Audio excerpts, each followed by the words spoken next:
Hi, my name is Carolyn Hiller.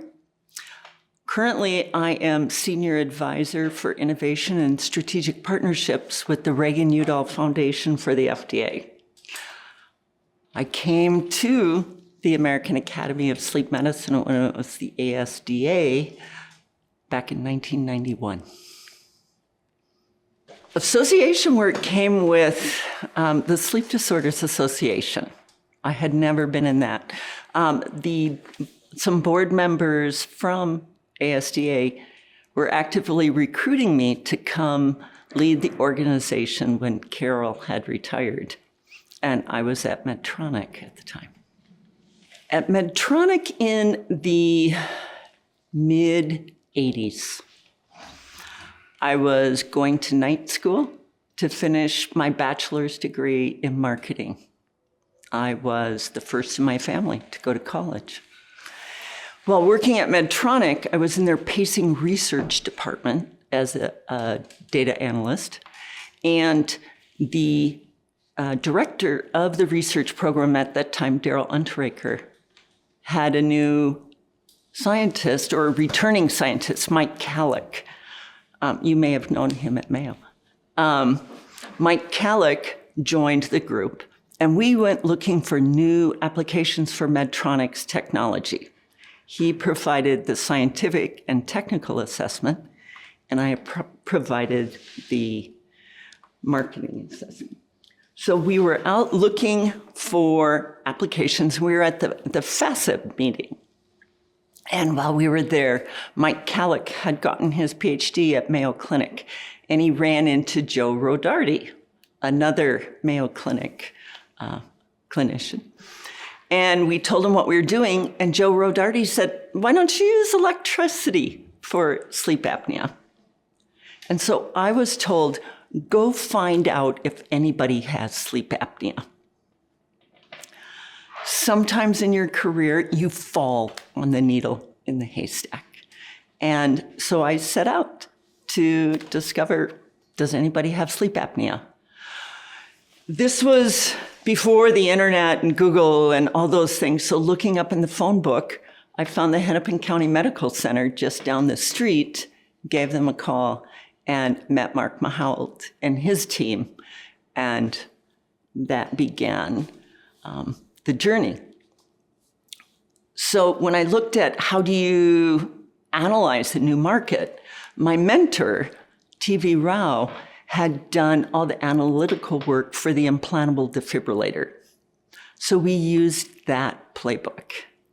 We had to identify market size.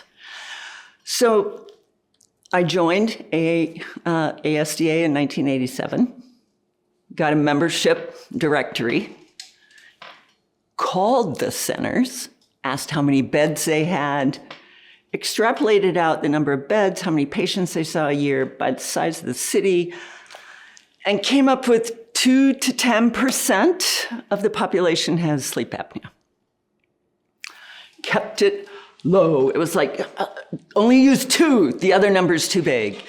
And I remember we were presenting our findings to the executives, and they were sitting there as we're presenting and saying, if that many people have sleep apnea, how come we've never heard of it? And we said, the doctors haven't even heard of it. And so that began learning more about the field, identifying the key opinion leaders, what are their challenges, who are the competitors, what do the patients want? I remember going to trach patient support groups to listen to the patients. What was it like not being able to sleep unless they had these tracheotomies? So we started doing animal research. Bob Mizell and Con Iber came up from Hennepin, and they started work. They knew it was going to be a long, long road. I didn't know it'd be 40 years, but I think that's about how long it took, because there are now implantable ones. Okay. Medtronic took an interest. It was sort of low risk. And so they knew it would take time to develop an implantable therapy. So how could they establish a relationship with the clinicians who are treating these patients? So they thought to enter the market first using a CPAP machine while they looked at an alternative. When they were looking at machines, I remember when I met Colin Sullivan, I was at a Banff resort. There was a conference up there for research with sleep apnea. And I didn't know a whole lot of the people, but I watched the people kind of go just crazy goofy over this one guy. I thought, I wonder who that guy is. So during lunch, we're going through the cafeteria, we got our stuff. And I came out and I saw he's got an empty seat. I went and I sat right down next to him. I said, "Hi, I'm Carolyn Hiller." And he goes, "Hi, I'm Colin Sullivan." And so we met. And as we talked, not only with Colin, but mostly it was with Peter Farrell, Medtronic worked out an agreement for entering the market. That was about the time I left to join ASDA. So I lost track. I was getting approached often by board members, and I was at a point where this project was growing. It was, Medtronic was announcing it and what have you. And it was like, oh my gosh, this is my baby. Do I abandon that to go there? Carol Westbrook was incredibly helpful coming on board, and the organization was so young. Carol had stood it up. She recruited and hired extraordinary staff that were very loyal and kept it going. And she and Phil moved out to California, leaving the staff without an immediate executive on site for almost 2 years, I think. I joined them from the corporate world. And so it was an opportunity for us to learn on how we could grow the organization, and we did. When I joined the organization, I had graduated, got my bachelor's degree, and was now in the middle of my master's program. I was getting my MBA. And so the organization was a fantastic learning opportunity. They were growing rapidly. There weren't a lot of established structures in place, and so those were fairly easy to implement, because I think we had, 6, 7 employees, projects? So to take that and to grow with it was fairly easy. When I joined in March, and John Sasson was the first president, and his term went through June. And that was when Jim Walsh came on. So Jim was the first president that I worked with for the full year. And he could see and appreciate the value that the commission had and the work that was ahead. And we couldn't lose this opportunity. The Sleep Disorders Commission, National Commission. At that time, because they didn't have any kind of strategic plan, they hadn't matured to that, to need one at that time.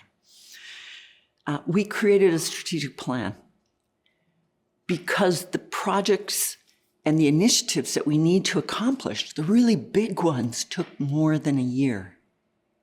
And we needed that to stay a priority through leadership transitions. And so that was a really important step to go forward. Another real important thing with the board was helping them to embrace that nonprofit is a tax status and not a business philosophy. When I came on board, the timing worked out that they had their first educational slide sets available. And so one of the first discussions was pricing. And some of the members thought, We need to give it to them at cost, their members. And fortunately, the board landed on, we want to make sure that the members always get the best price. However, we need that margin to fund new projects and put back into our growth. And so those profits or those margins, they didn't go into anyone's pockets. They went back into growing the organization. So those educational products, I think we budgeted $5,000 the first year and we got 50. It was some just astronomical number that was so fortunate for the organization to have this cash flow coming in to fund all of these new projects. The whole time I was there, we never had a grant or any kind of loan. The members self-funded their own growth because it was so important. At the time of growth, sleep disorders was growing in awareness exponentially, not only by pulmonologists that were seeing them, but in other areas. We had dentists, internists, all sorts of specialties were interested in this area to help the patients.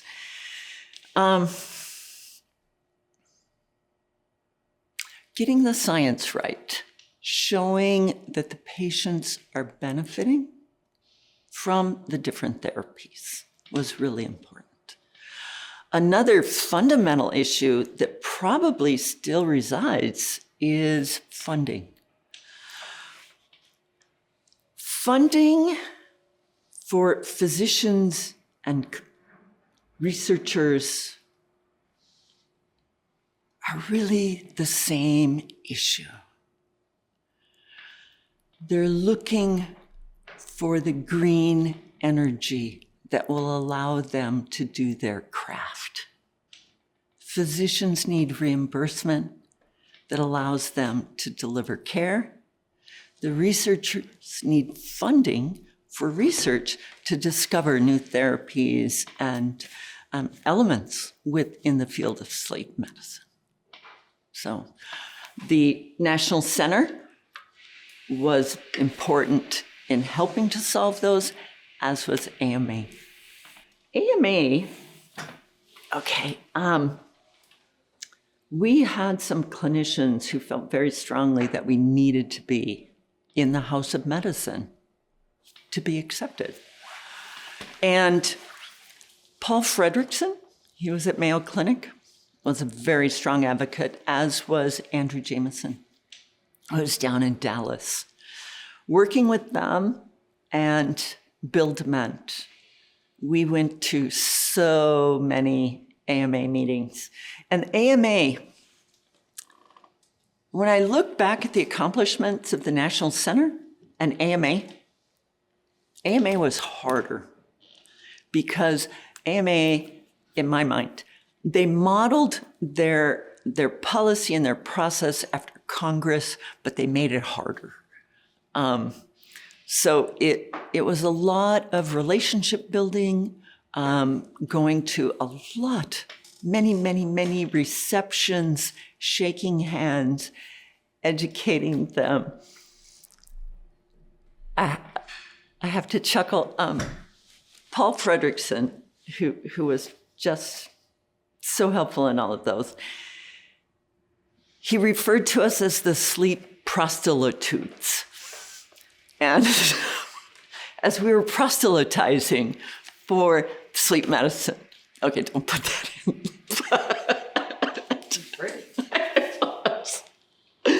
But I mean, we were out there telling them about sleep medicine and the challenges that they faced and how it related to their work. These were their same patients too. We made inroads with their staff, not only at the national level, but at the states and the counties and the specialties. And these friendships and connections helped to point to where different doors were and how we could meet the process. So it was a long-term concerted effort. Bill Dement was so helpful and important at those meetings. As grandfathers sleep. One of the favorite parts of my job was I was often his handler, right? Just this man was so incredibly energetic. 3 people couldn't keep up with him. So fortunately, I was in my early 30s, so I had, some pretty good stamina. At AMA, when we would lose him, where's Bill? You could almost always find him off with the medical students. That was sort of a natural magnet. And he would come like the Pied Piper with the medical students. Or if we were at a reception and I would lose him, he would be standing by the bar, or not the bar, he'd be standing up by the stage, by the jazz band, with a beer, just totally enjoying the music. He was such an amazing man. His knowledge, his compassion, his not only compassion, passion for this field. And when we were working, not only AMA, I went on many trips with Bill to DC. Walking the halls of Congress, riding the little train in the subway. And Bill always had his Instamatic ready to get a picture with a congressional leader, and he knew them all. As we worked on them, as he talked about patience, what we need going forward, what have you, it was always the long game. Here's what we need to do for better out. And I remember walking up to, we were on our way up to Congress once, and the oak trees outside around have gigantic acorns. I remember picking one of those up and putting it in Bill's hand. And he says, "What?" And I said, "Bill, we will never be able to rest in the shade of the trees we plant." But it was so long-term, and now seeing these things happening, and when he said, it's our 50th, it's like, what? It's moved along, and so many good people have helped it to progress. Mark Mahald was the first sleep physician that I met when our team met with him. He was passionate about patient care and his staff. And he was really helpful in helping me learn the issues of the field, the issues of the patient, not only from the medical side, the challenge you face as a clinician treating your patients, but what about in a hospital where you're trying to deal with administrators and let them know that sleep is an important part of health and how that fits in. So he had his finger on the pulse of how sleep fits in to medicine, was very helpful. Jim Walsh was one of the presidents that I worked with, and he understood the value of the National Commission and what a tremendous opportunity it was, and that it was a limited time. We either had to act now or the ship was sailing. And so he used his leadership time to focus on that, and that was instrumental. So working with Jim, his steady leadership. Paul Fredrickson, of course, with his dry humor that was always present. His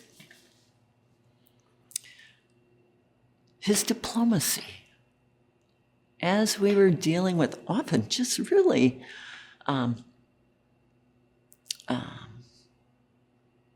frustrating situations. How could the rest of medicine not understand how important sleep is? His diplomacy in bringing it to the different areas and letting them see that we were not a threat. We are, in fact, going to help them deliver better medicine. So, Helio Lemmy was a treasure that I worked with. He was the one who said, look, we've got money in the bank. Thank you, slide sets. We need to invest that so we can be responsible stewards of our money. So he helped to set up the investment and just so gentle and wise. That was a really wonderful person to work with. June Fry, during my last year. And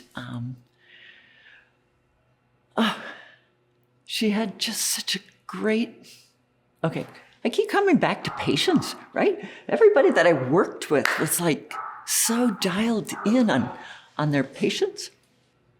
Neil Cavey was an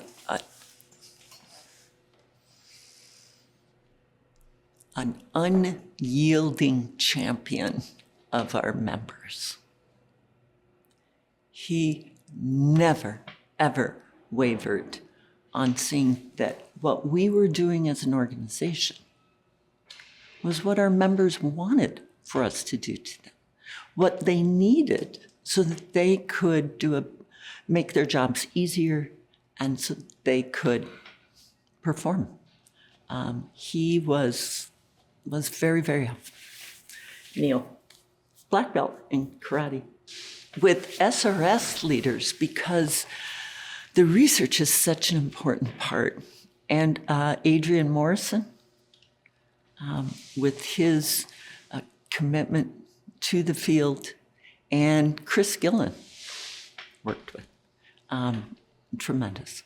Not closely, because obviously they were with the Sleep Research Association. We're all in the same boat. And so to work with them.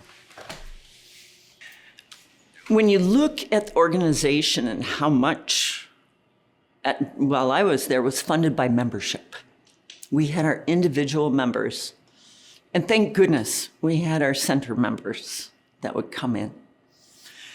And using those, we were able to fund the different programs that we had.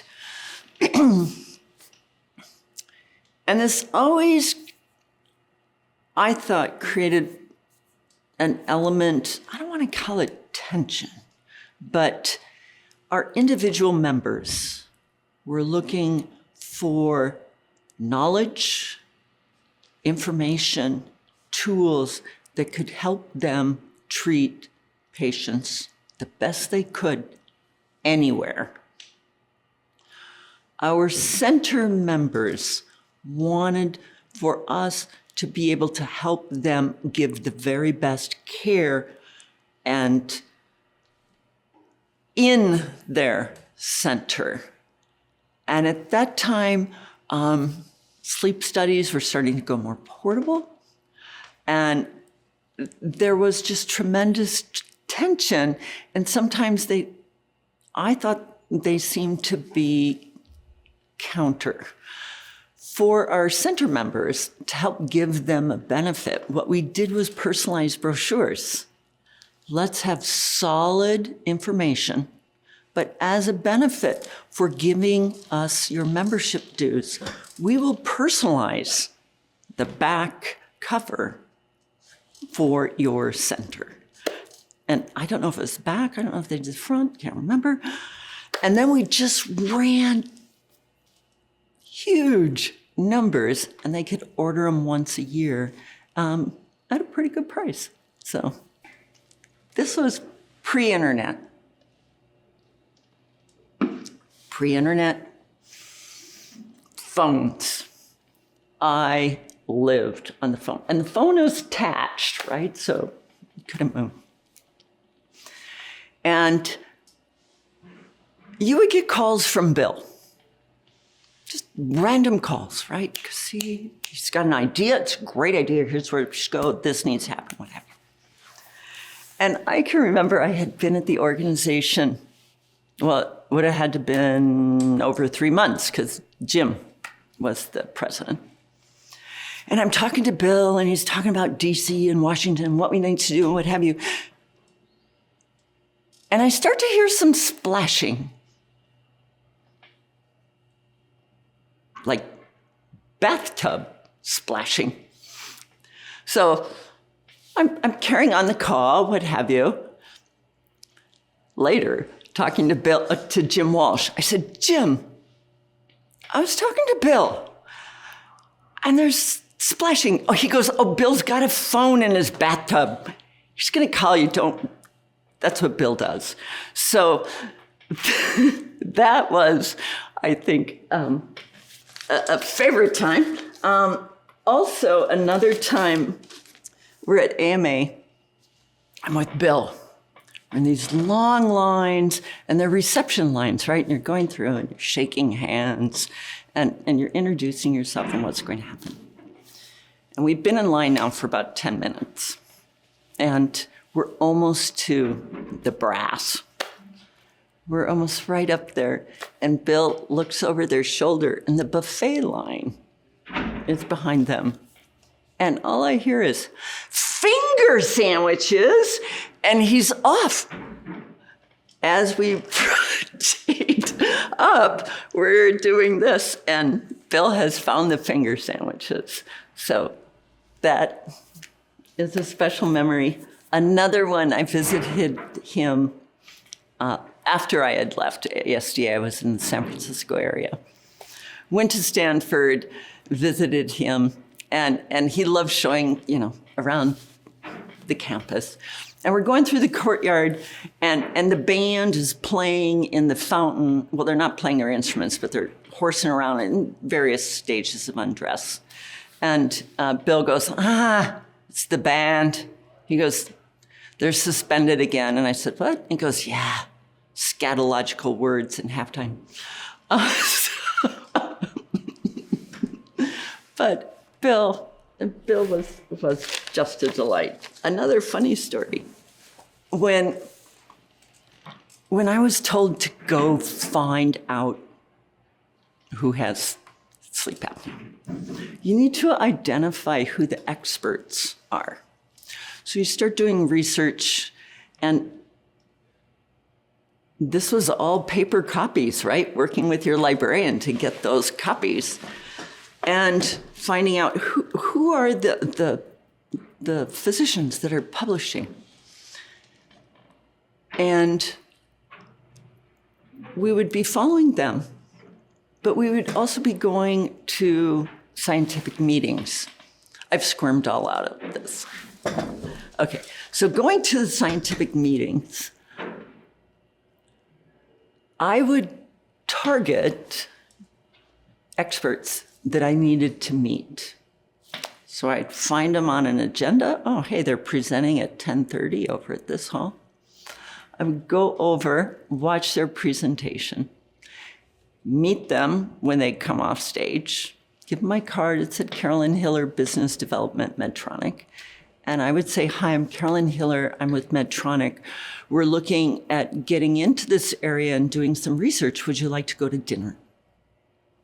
They always said yes.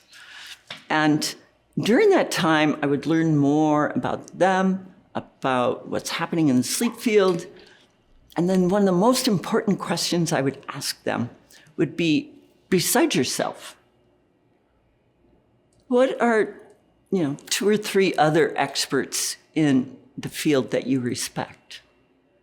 Which then gave me sort of my trail to go meet these people. But it took us the longest time to find King Manstrel. We could, royalty is in science. This is fantastic. To meet Kingman.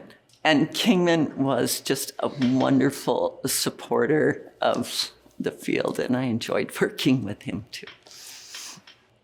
The AASM is a vital source of knowledge for clinicians to treat patients with sleep disorders.